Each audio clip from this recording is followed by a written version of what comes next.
Salut les petits choux! On espère que vous allez bien. Aujourd'hui, on est hyper content de vous retrouver pour les astuces de Ben et Adé. Alors, c'est quoi les astuces de Ben et Adé? Ça va être plein de conseils sur une préparation pour vous aider à comprendre vos erreurs, savoir comment rattraper une préparation, avoir plus de facilité à réaliser une préparation, tout ce qu'on aurait voulu savoir en commençant la pâtisserie tout simplement. Pour cette première astuce, on a décidé de vous montrer comment tempérer son chocolat avec une méthode un peu plus rapide. Vous allez voir, tempérer son chocolat n'aura plus de secret pour vous. On va vous montrer une méthode très rapide et très facile qui nous a été transmise par un chocolatier et maintenant on n'utilise plus que cette méthode. C'est parti! Petit conseil, utilisez du chocolat pâtissier, vous aurez beaucoup plus facile. Pourquoi? Parce que sur les paquets, il y a souvent un indice de fluidité, ce qui est beaucoup plus facile à travailler quand on a un chocolat fluide. Moins il sera fluide, plus c'est un chocolat à ganache. Plus il est fluide, plus c'est un chocolat à travailler. Voilà, en gros, c'est ce que vous devez retenir. Donc important pour le travail du chocolat, il va falloir se munir d'un bol en plastique et d'un micro-ondes. Ça, tout le monde adore. Vous allez voir, il ne va pas y avoir de courbe à respecter. Et non les amis, pas de courbe à respecter, pas de chocolat partout, pas d'eau partout qui sort du bain-marie, tout ça c'est derrière nous. Parce ce qu'il faut savoir, c'est que dans vos paquets de chocolat, le chocolat est déjà tempéré. Mais quoi? Mais oui, tout simplement parce que pour pouvoir mettre le chocolat en pistole, il a fallu évidemment le tempérer. Et le tempérage sert à avoir un chocolat croquant, brillant, mais aussi un chocolat qui ne fond pas vite. Alors imaginez-vous, si le chocolat dans les paquets n'était pas tempéré, il fondrait. Bon, on aurait un bloc de chocolat de 2 kg. Quand à la maison vous utilisez la courbe de température, vous allez donc monter votre chocolat, le descendre et le remonter. Et le moment où vous le remontez la dernière fois, c'est la température qu'on obtient de travail. De travail du chocolat. Et donc nous, ce qu'on va chercher à obtenir, c'est la température de travail, tout simplement. Parce que le chocolat a déjà suivi sa courbe de tempérage pour arriver au pistole. Donc tout simplement, on va faire fondre notre chocolat pour qu'il atteigne la température de travail. Et en l'occurrence, aujourd'hui, on a pris le chocolat blanc et la température de travail est de 28-29 degrés. Sachez que chaque chocolat a son degré de travail, de température de travail. Mais ça, tout simplement, c'est écrit sur votre paquet de chocolat. Vous devez simplement trouver la température de travail. Donc l'idée, c'est d'avoir au minimum 150 g de chocolat. Pourquoi? Parce que sinon, il va y avoir trop peu de quantité et ça risque de chauffer trop vite. Et ça va être compliqué aussi de prendre la température dans une toute petite quantité de chocolat.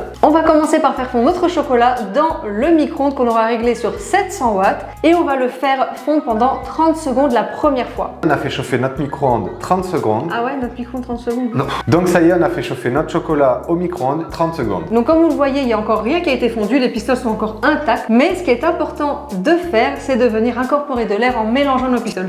Et oui, vous allez trouver ça bizarre, mais c'est comme ça qu'on va pouvoir stopper la chauffe et éviter que le chocolat ne monte trop vite en température pour la deuxième chauffe au micro-ondes. Une fois qu'on a incorporé de l'air pour stopper la chauffe, on va remettre à chauffer au micro-ondes pendant 30 secondes. On vient de sortir notre chocolat du micro-ondes et là on peut voir qu'il commence à fondre. Donc important, il va falloir vraiment incorporer de l'air de suite pour stopper la chauffe. Et ainsi faire fondre les pistoles encore entières dans le chocolat qui est déjà fondu pour avoir une température homogène partout. Et maintenant qu'on a bien mélangé pour que la température soit bien homogène, on va remettre à chauffer 15 secondes. On vient de sortir notre chocolat après 15 secondes de chauffe et là l'idée ça va être vraiment d'incorporer de l'air de suite puisqu'il est fondu. Et prendre la température. Donc c'est vrai que nous, comme on a l'habitude, on prend la température qu'au dernier moment parce qu'on connaît cette méthode. Maintenant, vous pouvez prendre la température évidemment entre chaque chauffe. Et donc ici, la température est à 28,6 degrés. Donc c'est parfait parce que la température attendue de travail pour le chocolat blanc est entre 28 et 29 degrés. Sachant que vous pouvez avoir un petit degré d'erreur, c'est-à-dire qu'il ne faut vraiment pas dépasser les 30 degrés. Si vous dépassez les 30 degrés pour le chocolat blanc, dans ce cas-là, il faut recommencer la courbe de tempérage classique. Parce que votre chocolat ne sera plus au point, il va falloir alors le remettre au point en suivant la courbe de température. Une chose importante à savoir, c'est que les temps de chauffe qu'on utilise nous pour tempérer notre chocolat sont propres à nous. C'est vrai qu'après vous allez peut-être devoir vous adapter selon votre micro-ondes, selon le chocolat que vous utilisez. Donc n'hésitez pas les premières fois à chauffer peut-être 15 secondes les premières fois au lieu de 30 secondes pour les deux premières fois. Comme ça vous y allez doucement, vous contrôlez la température qui monte petit à petit et vous verrez que ça marchera quasiment à coup sûr. Et vous serez super content du résultat. Si vous voyez que votre chocolat monte vite en température à un moment et que ça dépasse les 29 degrés, Dans ce cas-là, ce que vous faites, c'est que vous ajoutez rapidement des pistoles de chocolat qui vont amener du froid et refroidir donc votre chocolat. Vous allez mélanger, incorporer de l'air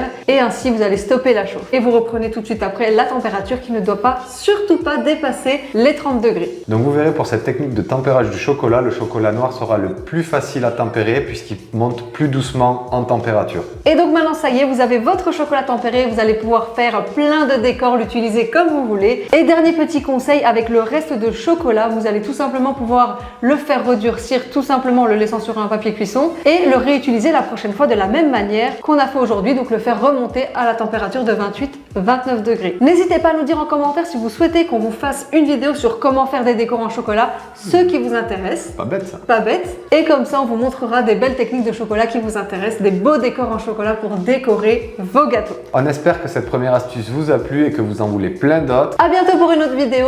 N'hésitez pas à mettre un max de pouces bleus si cette vidéo vous a plu et que on vous plaît tout simplement.